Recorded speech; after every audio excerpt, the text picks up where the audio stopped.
Sí, sí, hola, hola a todos, espero que me escuchéis. Me alegro de saludaros, aunque sea por aquí, por estas vías. Espero que estéis todos bien, que es lo fundamental, que estéis bien de salud y que, bueno, el estado de ánimo y los nervios los estéis controlando como podáis.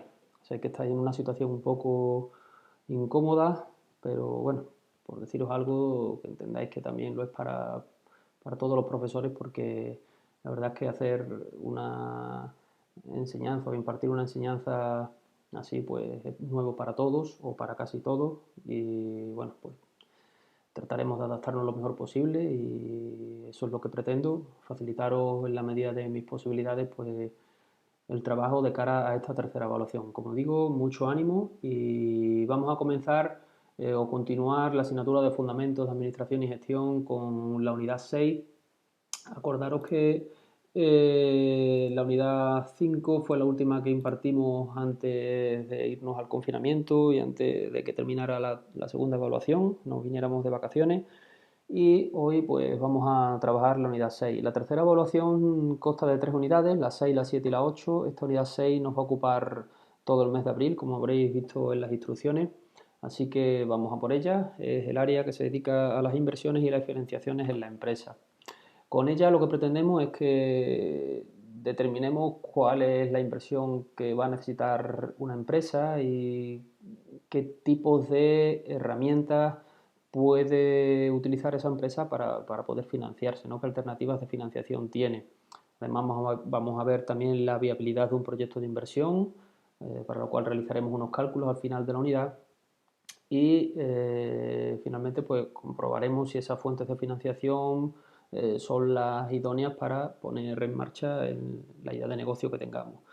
Antes de continuar, he dividido la unidad en dos vídeos para que no se haga muy pesado y además para que lo podáis descargar sin ningún tipo de problema, ¿vale? De manera que hoy vamos a ver los epígrafes del 1 al 7, que son más teóricos, y en el siguiente vídeo pues tendréis los epígrafes 8 y 9, ¿de acuerdo? Bien, fuentes de financiación de la empresa. De igual manera que en una fuente emana agua, pues una fuente financiera es aquella de la cual podemos extraer, en este caso, dinero, ¿no? De hecho, se definen las fuentes de financiación como los recursos líquidos o medios de pago a disposición de la empresa para poder hacer frente a sus obligaciones, a sus necesidades financieras o dinerarias.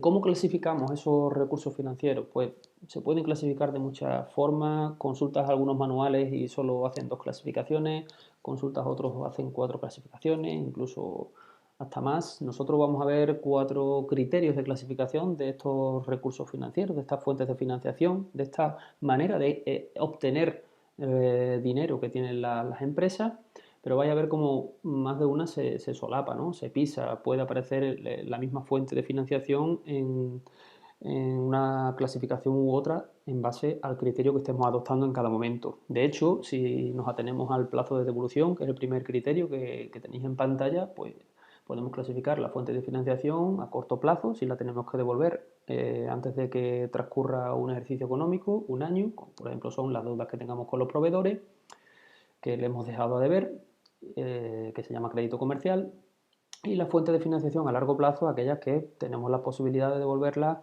a más de un año, en un periodo superior a un año, como pueden ser los préstamos a largo plazo, etcétera. Según la procedencia, pues si proceden esos recursos del interior de la empresa, pues diremos que es financiación interna. Ejemplo típico, las reservas, que es aquella parte del beneficio que obtiene la empresa y que no reparte, ¿no? Se lo queda en reservas para cuando los necesite. Financiación externa, pues proviene de fuera de la empresa. El capital que aportan los socios es financiación externa. ¿Por qué? Porque el dinero proviene del bolsillo de los socios, que son agentes externos a la propia empresa. Acordaros que la empresa tiene personalidad jurídica propia, eso ya lo hemos visto también. Además, en economía de la empresa seguro que lo habéis visto también. Los préstamos, pues obviamente, nos lo ceden a entes externos a la compañía, a terceros, como puede ser un banco. Atendiendo a la propiedad, pues financiación propia, aquella que encasillaremos dentro de los recursos propios de la empresa, el capital, la reserva, financiación ajena, pues todos los préstamos, los créditos, leasing, renting que podamos obtener. Y en base a la manera de obtener esa financiación, pues tenemos la financiación espontánea, aquella que no se firma ningún tipo de documentación ni contrato, como puede ser el crédito comercial, le compro a un proveedor y le voy a pagar 60 días, ¿no? No se suele firmar contrato, aunque es verdad que cuando estuvimos viendo esos conceptos hablábamos de la firma de un contrato, pero después en la práctica no se suele firmar ninguno. Y financiación negociada cuando se ha llegado a un acuerdo y se ha recogido en un contrato, como son el caso de los préstamos y los créditos. Recursos propios, pues son aquellos que permanecen durante prácticamente toda la vida de la empresa y además no hay que devolverlos, son de la propia empresa, ¿vale? Se dividen en dos categorías, aquellos que provienen del exterior, como hemos visto anteriormente, capital social, porque provienen de las aportaciones de los socios, subvenciones que podamos obtener del Estado, carácter externo, y aquellas que proceden de la propia empresa, ¿vale? Por eso se le llaman recursos propios de carácter interno o autofinanciación, porque lo genera la empresa con su actividad, ¿vale? Ahí tenemos dos tipos de autofinanciación, una que se llama autofinanciación por enriquecimiento, beneficios no distribuidos que los depositamos en las reservas, ¿vale? O autofinanciación por mantenimiento, aquella parte que genera, de los beneficios que genera la empresa y la destinamos para renovar aquellos activos que se van deteriorando por su uso y por el paso del tiempo. Sería la parte que dotamos a las amortizaciones y provisiones de la empresa, ¿vale? Obviamente, si la empresa se liquida, bien porque ha tenido una actividad no correcta y al final ha generado pérdidas y se liquida, o porque se jubila el socio, no tiene por qué llegar a una situación negativa, se jubilan los socios y la empresa se liquida porque no hay ninguna sucesión, pues esos recursos se van a repartir entre los socios y acreedores en caso de que los haya, ¿no? La autofinanciación tiene la gran ventaja de que otorga una gran libertad económica a la empresa, no depende de nadie, ¿vale? Pero, y además es verdad que quizás la única fuente de financiación que tienen muchas pequeñas y medianas empresas que son las que nos rodean a nosotros en el día a día. Y por tanto le están aportando mucho dinero, mucha liquidez a estas empresas sin necesidad de acudir a financiación ajena. Pero tiene el inconveniente de, si por ejemplo destinamos esos recursos a, a, a renovar los equipos o a destinarlos a partidas en reservas y demás, pues no se reparte esos beneficios a los socios y por tanto la rentabilidad que esperaban obtener los socios de la empresa pues se ve disminuida. Y además tiene un coste que se llama coste explícito, porque es verdad que si yo hago las inversiones en mi activo aprovechándome de mis recursos propios, no tengo que pagar ningún tipo de interés propiamente dicho, ningún tipo de interés implícito, pero sí tiene un coste explícito que es el coste de oportunidad que veremos posteriormente y a veces pues, puede ser bastante mayor de lo que en un principio nos habíamos imaginado, ¿no? Y además otro inconveniente que tiene financiarse con recursos propios, pues bueno, estos recursos se generan de forma gradual, lenta, es decir, son recursos que se van generando a largo plazo. Y más hoy en día que las empresas van casi subsistiendo y atendiendo a sus obligaciones con lo poco o mucho que van generando.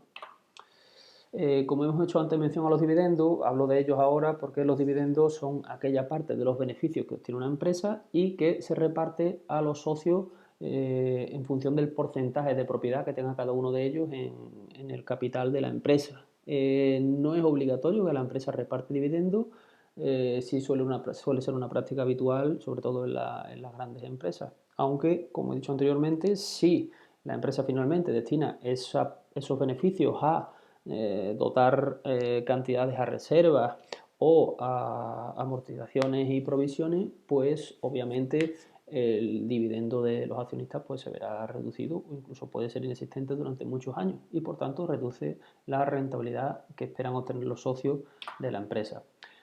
Hoy día existen, bueno, no es que sea hoy día, de hace ya una serie de años, pero todavía hay suele llamar bastante la atención. Hay otras fuentes, otras alternativas de financiación de la empresa que se incluirían dentro de los recursos propios, como es la de los Business Angels, no sé si lo habéis escuchado alguna vez, y la del crowdfunding o micromecenazgo. Los Business Angels o ángeles de los negocios, como podría ser una traducción literal, no exacta, obviamente, son aquellos nuevos socios que entran en la compañía aportando capital, obviamente, pero sobre todo lo que les diferencia de cualquier otro socio que pudiera entrar en la empresa es que aportan mucha experiencia en el sector al que se dedica la compañía, nuevos contactos y un asesoramiento que genera todavía mayor valor a la entrada de ese socio en la empresa.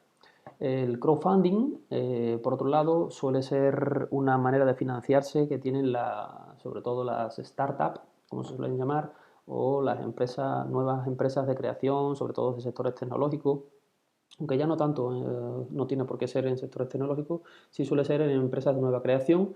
Llega un momento que necesitan financiación y una manera bastante factible, entre comillas, de obtener la misma, pues es a través del micromecenazgo. Es decir, hay plataformas en internet donde tú expones cuál es tu idea, lo explico a grosso modo, expones cuál es tu idea de negocio, qué cantidades necesitas, qué recursos necesitas y después, pues de manera voluntaria, distintas personas pues van aportando las cantidades que sean que cada uno quiera aportar a esa idea de negocio, si le transmite seguridad, si le gusta, etcétera, a cambio, obviamente, pues que después obtengan una remuneración o, por ejemplo, cuando se organizan conciertos, tú puedes contribuir en el crowdfunding de la organización del evento a cambio de después obtener una entrada al mismo, ¿no? Es otra forma, ¿no? de financiarse las empresas. Los recursos propios pues los situaríamos en la imagen típica de un balance de situación, pues aquí, como veis, en la parte de pasivo y patrimonio neto, aquí van los recursos propios y aquí incluimos pues todo capital, reserva, resultados no distribuidos, etcétera, etcétera, etcétera. ¿Vale? Bien, recursos financieros a largo plazo. Aquí ya entran terceros a financiar a la empresa, ¿vale? Porque la financiación proviene del exterior y suele ser más habitual de lo que nos parece porque, como he dicho anteriormente, los recursos propios se suelen generar de manera lenta y gradual y hay veces que las empresas no generan ni siquiera los suficientes recursos para poder continuar con su actividad. Entonces no tiene más remedio que acudir a la financiación ajena, a la financiación de terceros, que se puede clasificar a su vez en dos tipos, largo plazo y corto plazo. La financiación ajena a largo plazo, obviamente, se devuelve a más de un año y ahí podemos encontrarnos con los préstamos a largo plazo, préstamos puro y duro, que acudes a una entidad bancaria y pues te facilitan la cantidad que tú necesites a cambio de la devolución de ese capital y los intereses correspondientes.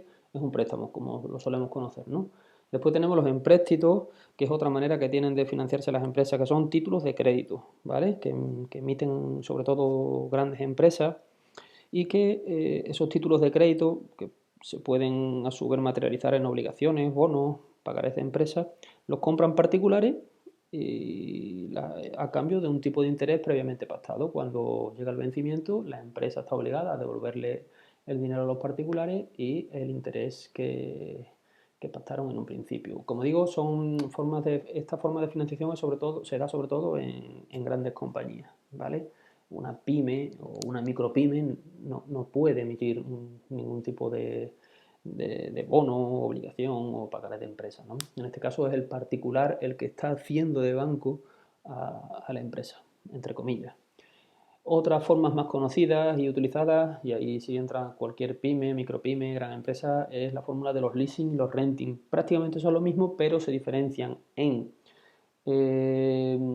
que la empresa no compra el bien. Por ejemplo, vamos a imaginarnos una furgoneta. La empresa que necesita una furgoneta para repartirla, o bien la compra directamente y paga el préstamo, o bien firma lo que se llama un leasing o un renting, que no es lo mismo. En el leasing tú estás pagando una cuota mensualmente durante una serie de años y cuando termina el periodo tú tienes la posibilidad de quedarte con la furgoneta, en este caso, pagando el valor residual, un valor residual que ya estaba pactado previamente, ¿vale? Si la furgoneta se avería, tú tienes que hacerte cargo del mantenimiento. En el renting, tú también pagas una cuota mensual a la empresa de renting, una cuota que suele ser de un importe mayor que la del leasing porque lleva incluido el mantenimiento. Es decir, en un renting, si se te avería la furgoneta durante el plazo de tiempo que tú tienes que devolverle, tienes que pagar la cuota de renting, pues en este caso la empresa de renting se hace cargo de reparar la furgoneta. Y también la otra diferencia es que el renting no te da la posibilidad de adquirir el bien cuando termina la vida del mismo, ¿vale? En un balance de situación, pues los recursos ajenos a largo plazo, pues los encuadraríamos aquí en el pasivo no corriente, ¿vale? Exigible a largo plazo. Recursos ajenos a corto plazo. Se tiene que devolver en menos de un año. Y ahí nos encontramos pues el préstamo a corto plazo, el mismo que el anterior, pero en este caso con un plazo de devolución a menos de un año. Lo que se denominan descubiertos en cuenta o números rojos, es cuando el banco atiende un recibo y tú no tienes dinero suficiente, no tienes saldo en la cuenta suficiente para atender este recibo. El banco te lo atiende, es decir, te lo carga en la cuenta, pero te pone la cuenta con números rojos, ¿no? Pues durante ese tiempo que tú tardes en regularizar la cuenta, en volverla otra vez a poner en positivo, a eso es lo que se le llama descubierto en cuenta y obviamente el banco, por no haberte devuelto el recibo y haberlo atendido, pues te va a cobrar los intereses y la comisión correspondiente, ¿no? Pero es una forma de financiarte también a corto plazo.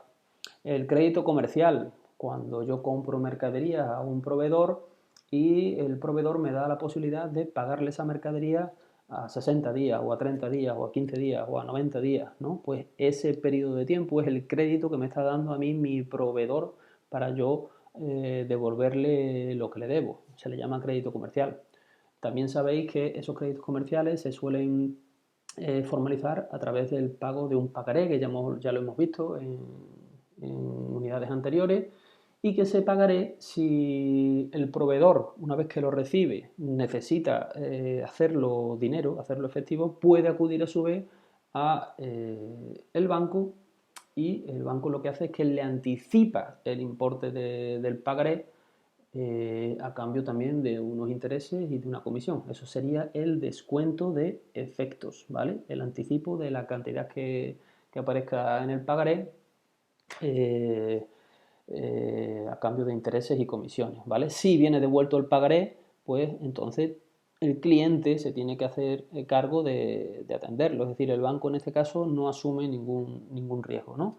En el factoring pasa lo contrario. En el factoring la empresa le cede a la empresa factor, que se llama, los derechos de cobro de una serie de facturas. La empresa de factoring le anticipa a la empresa el importe de esas facturas a cambio de una serie de intereses y comisiones, obviamente, además más elevadas que en el caso del descuento de efectos, pero en el caso de que esas facturas posteriormente el cliente no las atienda, es la empresa de factoring la que está asumiendo el riesgo, ¿vale?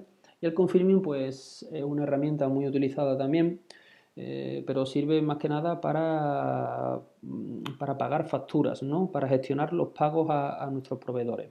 En este caso, yo le he comprado mercancías a un proveedor y el proveedor recibirá un mensaje de mi entidad bancaria diciendo que tiene la posibilidad de anticipar la cantidad que yo le debo a él haciendo uso del confirming, ¿vale?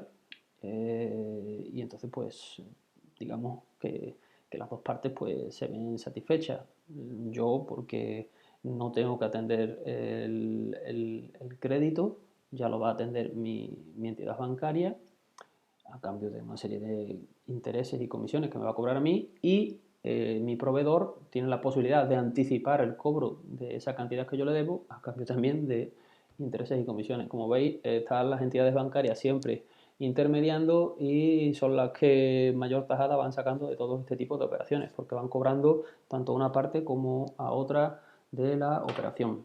La financiación a corto plazo pues se encuadraría aquí dentro del pasivo corriente, acreedores a corto plazo, aquí en la parte inferior del balance de situación, como ya sabéis. Bien, estáis un poquito agobiados, pues es normal, ¿vale? Pero tranquilizaros un poco porque todo va a ir bien y como siempre digo, vamos a sacar una sonrisa, hacerle caso a María Teresa Campos, ¿vale? Que ya veréis cómo de esa forma conseguimos nuestro objetivo. Vamos a continuar porque ahora vamos a hablar del coste de las fuentes de financiación y para eso vamos a recapitular un poco. Hemos hablado hasta ahora de diferentes fuentes de financiación que la hemos clasificado según diferentes criterios, acordaros, según el plazo de devolución, corto plazo, largo plazo, según la procedencia, financiación interna, financiación externa, según la propiedad, financiación propia, financiación ajena y según la manera de obtener esos recursos, financiación espontánea y financiación negociada, ¿vale? Eso es lo que hemos visto hasta ahora. Pues toda herramienta que utilicemos para financiarnos va a tener un coste. Eso es obvio. Nada es gratis, lo podríamos decir así también. Todo tipo de financiación, sea del tipo que sea, la hayamos clasificado según el criterio que la hayamos clasificado, va a tener un coste para la empresa y este coste va a variar en función del tipo de fuente de financiación que utilicemos, ¿vale? Obviamente la empresa pues tratará de elegir, que eso es tarea del departamento financiero de la compañía, o si es una pyme, pues del gerente, va a tratar de elegir aquella fuente de financiación que suponga menor coste para la empresa, pero todas tienen un coste, ¿vale? Eh, Antes de continuar, tenemos que distinguir dos tipos de coste, lo que se llama coste explícito y lo que se llama coste implícito, ¿vale? Ya lo hemos anticipado anteriormente, lo detallamos ahora mejor. El coste explícito es cuando yo sé de manera cierta lo que tengo que pagar, ¿vale? La empresa sabe cuál es su pago de manera cierta, ¿vale? Y eso es, por ejemplo, en el caso de el alquiler que tengo que pagar, yo sé qué importe tiene ese alquiler o el tipo de interés que tengo que pagar por financiar alguna inversión a través de un préstamo o un descuento comercial. Ahí sé yo lo que estoy pagando, ¿vale? Por eso se llama coste explícito, porque sé exactamente cuánto me está costando, ¿vale? Pero después hay otras fuentes de financiación, como son los recursos propios, dentro de los recursos, como son los recursos propios, como hablábamos anteriormente, que tienen también un coste para la empresa, pero no se sabe exactamente cuál es ese coste, ¿vale? Por eso se dice que existe también un coste implícito. Ahí os he puesto el ejemplo de una pareja de novios. El tener novio o no tenerlo, o novia o no tenerlo, tener pareja, eh, y creo que es un buen ejemplo, aunque parezca un poco de locos, eh, tiene un coste, tiene sus ventajas y tiene sus inconvenientes, ¿no? Pero ese coste, ¿cómo se cuantifica? ¿Vale? Tiene su parte subjetiva y hay veces que es difícil de cuantificar. Pues si lo cuantificamos, si lo medimos, a ese coste implícito se le llama coste de oportunidad, ¿vale? Que es que es la rentabilidad que se conseguiría con esos mismos recursos empleándolos en otro tipo de fuente financiera, ¿vale? En el exterior de la empresa. Eh, los recursos propios, obviamente, como hemos dicho anteriormente, no suponen una obligación de pago para la empresa, salvo en caso de liquidación, que entonces hay que repartirlo entre los socios y posibles acreedores, pero tienen un coste implícito o de oportunidad, como hemos visto. Los recursos ajenos sí suponen una obligación de pago para la empresa está obligada a pagar una serie de cuotas, normalmente mensuales, y además tienen un coste explícito. Yo sé exactamente cuánto me está costando esa fuente de financiación, ese recurso ajeno que proviene de terceros externos a la empresa, ¿vale? Entonces, ¿cómo voy a seleccionar una fuente de financiación u otra? Pues empiezo por la parte inferior. La empresa va a seleccionar aquella fuente de financiación que le suponga menor coste y por tanto le permita obtener un mayor beneficio, que al final es su objetivo, ¿no? Pero todo eso va a depender del tipo de inversión que vayamos a hacer. No es lo mismo hacer una inversión para almacenar material y tenerlo en estocaje ante previsibles subidas de precio o hacer una inversión en una nueva vivienda, ¿no? Y eso es evidente. También va a depender del grado de endeudamiento que tenga la empresa o que quiera mantener en la empresa. Hay empresas que, que llevan muy a rajatabla lo de no endeudarse más de un porcentaje determinado, y entonces en base a ese grado de endeudamiento pues pedirán un tipo de financiación u otra, ¿no? Bueno, pedirán, no, utilizarán un tipo de financiación u otra. También va a depender mucho del coste de la financiación. Si los tipos de interés bajan, pues eso digamos que incita a las empresas a pedir financiación para poder invertir. Si suben los costes de financiación, suben los tipos de interés, pues obviamente es una manera de que las empresas soliciten menos crédito, ¿no? Epígrafe 6, fondo de maniobra, estamos terminando ya. El fondo de maniobra es una herramienta que se suele utilizar mucho en contabilidad y en la parte de análisis financiero,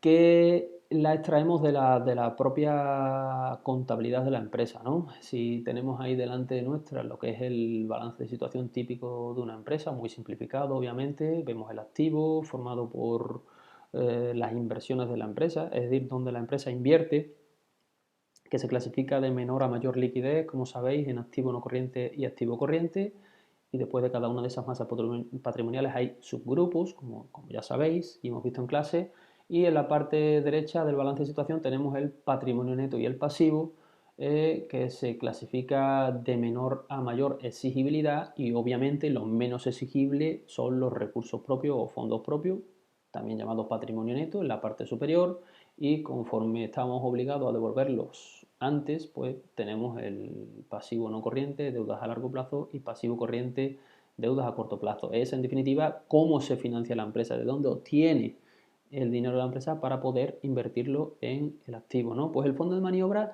se define como la parte del activo corriente que es financiada con recursos permanentes, teniendo en cuenta que los recursos permanentes son fondos propios y pasivo no corriente, o dicho de otra manera, patrimonio neto y pasivo no corriente. Pues la parte del activo no corriente que se financia con pasivo no corriente y patrimonio neto, a eso se le llama fondo de maniobra. Lo podemos ver de una forma más sencilla aquí en esta siguiente imagen, donde tenemos el mismo balance de situación, activo, pasivo, pero aquí ya se puede definir de una forma más clara lo que es el fondo de maniobra, que, repito, es la parte del activo corriente, esta parte de aquí, que se financia con pasivo no corriente y patrimonio neto. Este sería el fondo de maniobra. De hecho, se puede calcular como activo corriente menos pasivo corriente, activo corriente menos pasivo corriente, la diferencia, o también se puede calcular como patrimonio neto más pasivo no corriente menos activo no corriente, ¿vale? Obviamente, a mayor fondo de maniobra, según podamos extraer en los datos de la contabilidad, una empresa que tenga un fondo de maniobra mayor, pues se le presupone mayor liquidez y mayor necesidad de financiación. Eso tiene sus puntualizaciones, porque ahí habría que profundizar ahora a ver en el activo corriente dónde lo tiene invertido la empresa. No es lo mismo tenerlo invertido en mercaderías que tenerlo invertido en algún instrumento financiero a corto plazo de tesorería, o que tengas un saldo de clientes muy elevado que posiblemente no cobremos nunca. Pero bueno, para no entrar en eso, estamos en segundo de bachillerato, decimos que el fondo de maniobra lo que nos indica es el grado de liquidez que tiene una empresa, y a mayor fondo de maniobra, pues mayor liquidez y por tanto menores necesidades de financiación va a tener la empresa, ¿vale? Y terminamos con el último epígrafe, tipos de inversiones.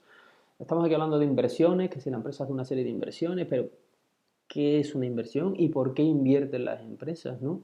Invertir se puede decir que es renunciar a algo en el presente con la esperanza de obtener un rédito en el futuro, o obtener una rentabilidad en el futuro, o conseguir más en el futuro de lo que yo tengo ahora en el presente. Por eso lo invierto, ¿no? Pero, y además, obviamente, nadie va a invertir dinero para perder, ¿no? Todo el que lo invierte es porque presupone que va a obtener o va a conseguir más en el futuro. Pero claro, esto no es fácil, porque siempre que se invierte se asume riesgo. De hecho, a mayor riesgo, mayores posibilidades de rentabilidad. O dicho al revés, si quiero obtener mayor rentabilidad con mi inversión, tengo que asumir más riesgo, ¿vale? Por tanto, tendremos que equilibrar la balanza y adoptar el riesgo en la inversión en base a la rentabilidad que nosotros quisiéramos obtener en el futuro, ¿vale? ¿En qué invierten las empresas o dónde invierten las empresas? ¿Qué tipos de inversiones pueden realizar? Pues en activos, ¿vale? En edificios nuevos, instalaciones nuevas para su actividad productiva, en la compra de patentes, marcas que irían dentro del inmovilizado intangible, ¿vale? Activo no corriente, en nuevas mercaderías para poderlas comercializar posteriormente. También lo puede invertir en instrumentos financieros, ¿no? Serían inversiones financieras o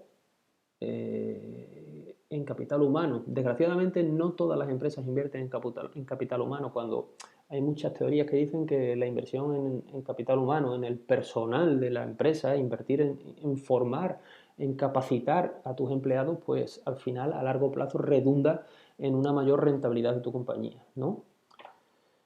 Quiero hacer una breve mención con esta crisis sanitaria que estamos sufriendo, como no se puede decir de otra manera, debido al bichito del COVID-19, que como todos os imaginaréis, y además seguro que habéis escuchado en prensa, posteriormente va a desencadenar en una crisis económica y social, ¿no? Las empresas hoy día tienen un grave problema de tesorería a corto plazo. ¿Por qué? Pues porque no están funcionando tanto las pequeñas y medianas empresas como las microempresas, como aquellos empresarios individuales, autónomos o freelance, como se les llama también en algunos sectores, hoy día no están funcionando porque estamos confinados, ¿no? Aunque poco a poco pues, se va abriendo un poco el abanico de actividades que se pueden empezar a retomar su funcionamiento, pero a día de hoy no están funcionando, ¿no? Y por tanto no generan ingresos. Pero, sin embargo, sí tienen que pagar impuestos y sí tienen que seguir pagando sus costes fijos, sus alquileres, sus recibos de autónomos, su IVA, que se paga ahora en los primeros 20 días de abril. Por tanto, eso le va a generar un fondo de maniobra negativo, ¿vale? Van a tener más obligaciones a corto plazo que derechos o activos a corto plazo, ¿no? ¿Qué tipo de ayudas públicas puede poner al servicio de estas empresas el Estado, ¿no? A, a las empresas y a los autónomos. Ayudas públicas, no es que sean ahora algo nuevo, ¿no? Porque esto siempre ha existido, pero bueno, como estamos ahora en esta crisis, en plena crisis, pues hago mención a ellas. Algún tipo de ayudas públicas pueden ser lo que se llaman las subvenciones.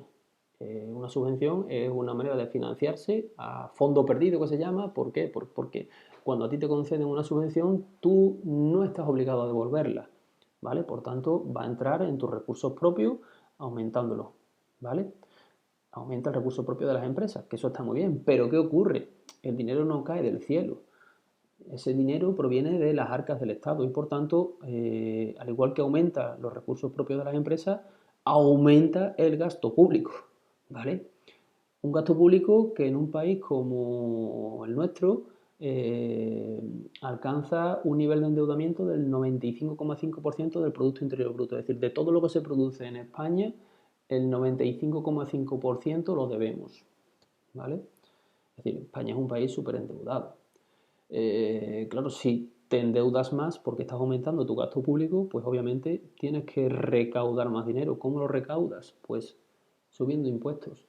Y si suben los impuestos, ¿quién es el que lo tiene que pagar finalmente? Pues el ciudadano, el españolito de a pie y las empresas. Es decir, lo que te he dado por aquí, vía subvenciones, te lo voy a quitar por aquí, vía impuestos.